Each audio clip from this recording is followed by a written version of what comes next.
तो आज के कार्यक्रम में पहली तो आप देखते हो पूजा पाठ के कार्यक्रम हो से हमारे छत्तीसगढ़ मातारी के, जैसे कि आप लोग देखा तो कि छत्तीसगढ़ मातारी हरियर लुगरा पहने हैं, सर में माथे में मुकुट पहने हैं, हाथ में धान के बाली, ऐसे है हमारे छत्तीसगढ़ मातारी। तो आप सभी हर जगह मन के स्वागत है। मोर नाम रोहित बघेले, मैं आप लोगों के स्वागत करता हूँ आज के एक कार्यक्रम में।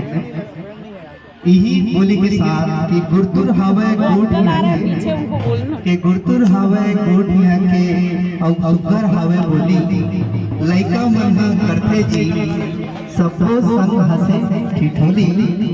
फुर्सत के बेरा में यहाँ फुर्सत के बेरा में यहाँ संग्राम बैठे बबाऊ नाती महर महल माथे रे मोर छत्तीसगढ़ के माटी, मोर छत्तीसगढ़ के माटी।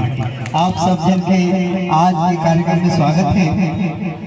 तो मैं अभी सबसे पहले छत्तीसगढ़ मातारी के वंदना पर आमंत्रित करता हूँ श्रीमती ज्योति शुक्ला और भावी श्रीमती सीनू राय।